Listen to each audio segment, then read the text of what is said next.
Si vous confiez votre vie à Dieu, soyez certain, il vous dirigera. C'est le thème de la parole d'aujourd'hui. Et je lirai pour cela un magnifique texte du psaume 32. Écoutez, « Je t'instruirai, je te montrerai la voie que tu dois suivre, je te conseillerai, j'aurai le regard sur toi. » Cette promesse, qui est accompagnée de beaucoup d'autres promesses du même style, dans l'Écriture, nous rassure en nous disant, eh bien, lorsque tu confies ta vie entre les mains de Dieu, du Seigneur, du Dieu Tout-Puissant, du Père, de Jésus, eh bien, tu seras conduit, Dieu te dirigera. Je vois beaucoup de chrétiens qui sont inquiets par rapport à la direction divine et ils se demandent toujours quel est le chemin qu'il faut suivre et dans l'hésitation, dans la crainte parfois, eh bien, ils manquent de confiance et ils oublient que Dieu a dit « Je te conseillerai, j'aurai le regard sur toi, je te dirigerai en toutes choses. » C'est une promesse à prendre à cœur. Il y a pourtant des conditions. La première est absolument essentielle. La première condition, c'est que pour être conduit, il faut être un enfant de Dieu. Il faut être chrétien, né de nouveau. Il faut lui appartenir. Celui qui a le Christ a la vie. Celui qui n'a pas le Christ n'a pas la vie.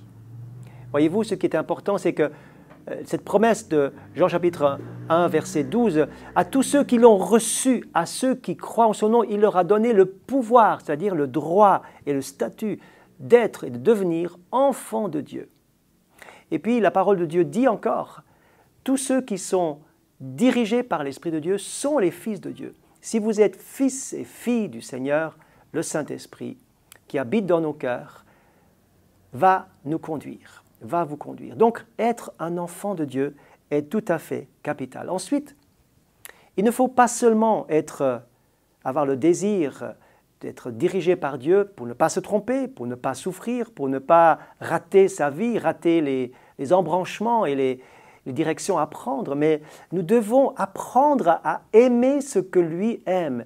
Écoutez, c'est exactement ce que le psalmiste va dire lorsqu'il va, entre autres, dire dans les textes suivants, « Éternel, conduis-moi dans ta justice. » Dans le psaume 25 encore, il est dit, « Conduis-moi dans ta vérité. » Psaume 27, « Conduis-moi dans les sentiers de la droiture. » Psaume 119, verset 35, « Conduis-moi dans le sentier de tes commandements. » Et le psaume 139 nous dit, « Conduis-moi sur le chemin de l'éternité. » Donc il y avait ce désir du psalmiste et des auteurs bibliques de non seulement être conduit, mais d'être conduit avec précision dans la vérité, dans la droiture, dans la justice.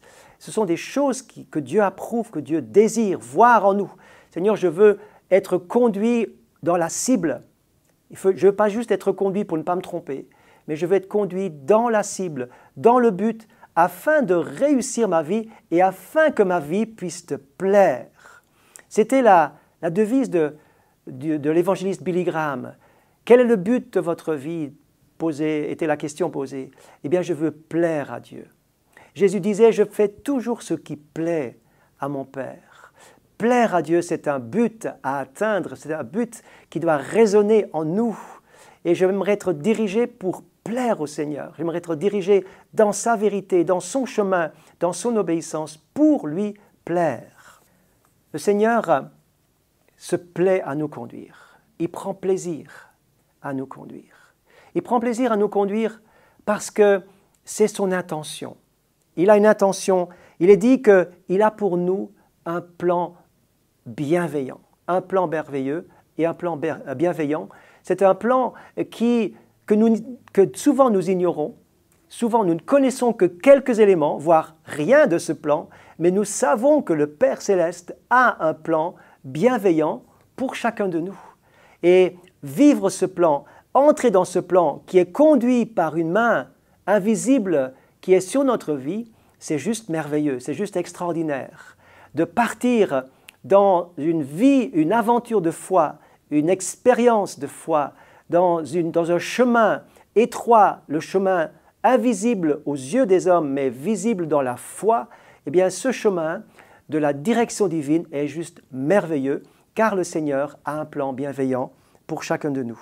Je n'ai pas besoin de connaître tous les détails de ce plan, mais je veux adhérer à son plan.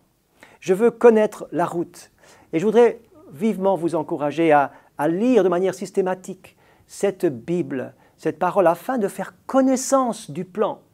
Et lorsqu'il faudra prendre des décisions, lorsqu'il faut s'engager dans quelque chose et orienter sa vie dans les grandes décisions, finalement, eh bien, il est bon d'avoir dans son cœur, avec un amour pour la vérité, d'avoir ancré dans son cœur les réalités des directions divines qui sont impliquées, qui sont données comme directives dans ce livre. Orientons notre vie d'après le plan divin. Soyons d'accord avec les instructions du plan. Il y a une chose qui est encourageante, c'est de lire que Dieu ne perd jamais notre trace. Parfois, nous sommes perdus dans ce chemin, dans la direction, nous ne savons plus comment nous y retrouver. Mais Dieu dit, eh bien, je ne peux pas te perdre de mon radar. Il est dit dans le psaume 139 que même si j'habitais au bout de la terre, là encore, ta main me conduira. Même si nous sommes perdus, même si nous nous sommes égarés, même si nous avons l'impression d'être totalement égarés, le Seigneur dit, moi je ne t'ai pas perdu de vue, là aussi, si tu habites au bout du monde, ma main te conduira. C'est merveilleux, le Seigneur sait toujours nous récupérer. Parfois, il y a des détours, des chemins que nous n'aurions jamais choisis, mais que Dieu choisit pour nous. Et ces détours sont nécessaires, sont salutaires, parce que Dieu a des rendez-vous. Dieu a des rendez-vous particuliers avec nous. Pensons à Israël lorsque, en sortant d'Égypte, en direction du pays promis, eh bien, le peuple n'a pas pris la route la plus directe. Ils ont fait un détour, ils sont redescendus dans le désert et au pied du Sinaï, ils ont carrément campé pendant une année parce qu'il y avait là un rendez-vous essentiel avec Dieu. Il fallait rencontrer Dieu, il fallait recevoir les paroles de Dieu et ce rendez-vous est nécessaire. Permettez-moi de vous raconter un épisode où un de ces détours dans ma vie, une de ces expériences dans ma vie a laissé une trace qui a été extrêmement longue et bénéfique, non seulement pour moi, mais pour toute ma famille. Lorsque nous étions, il y a longtemps en arrière, notre premier enfant avait 6 mois. Et lorsque nous sommes arrivés à notre lieu de service, le lendemain de notre arrivée, notre enfant est tombé malade. Et pour faire assez court notre récit, nous avons dû l'amener à l'hôpital dans la région où nous ne connaissions absolument personne. Et arrivé à l'hôpital, le médecin est très inquiet parce qu'il pensait à quelque chose de grave. Et on a mis un certain nombre de jours avant de découvrir ce qu'avait notre enfant, donc notre premier enfant qui avait 6 mois. Et ce temps, nous la visitions bien sûr tous les jours et nous étions très découragés de voir que nous pensions être dans la direction de Dieu, nous pensions démarrer un nouveau service pour lui justement, et voilà qu'une épreuve aussi rude nous tombe dessus. Mais voilà qu'une personne un jour descendait les escaliers de l'hôpital et j'étais assis dans les escaliers et j'entendais au loin au corridor ma fille pleurer très fortement parce qu'on lui faisait une ponction lombaire. Et cette personne va passer à côté de moi, va descendre quelques marches, va s'arrêter, se retourner, va me regarder et elle va me dire « Mais est-ce que vous n'êtes pas Walter Zanzen ?» Elle me reconnaît, je ne la connaissais pas. Elle prononce mon nom et à ce moment-là, elle reçoit une compassion pour moi et ma famille. Cette personne inconnue a reçu à ce moment-là une compassion extraordinaire pour moi et ma famille à cause de cette situation d'épreuve dans laquelle nous étions, à cause de ce moment particulièrement éprouvant et difficile que je passais.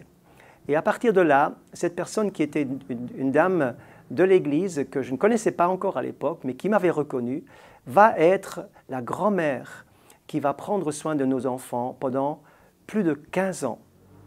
Ça a été extraordinaire, comme quoi, lorsque vous confiez votre vie entre les mains du Seigneur, il prend soin de vous.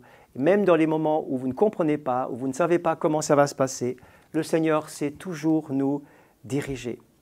Eh bien, le temps ne nous est pas donné pour développer plus en avant ce sujet merveilleux sur la direction divine, mais je voudrais juste terminer en disant que Dieu nous conduit toujours pour que nous puissions porter du fruit. Cette expérience a porté un fruit.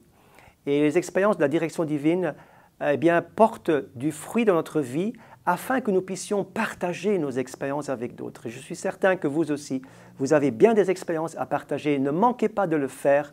D'autres ont besoin d'écouter votre histoire qui sera un sujet de bénédiction. Alors, au plaisir de vous revoir, de vous retrouver une prochaine fois pour un autre sujet. N'oubliez pas, lorsque vous confiez votre vie au Seigneur, il prend soin de vous et il vous conduit. Je te conduirai, je t'instruirai, j'aurai le regard sur toi.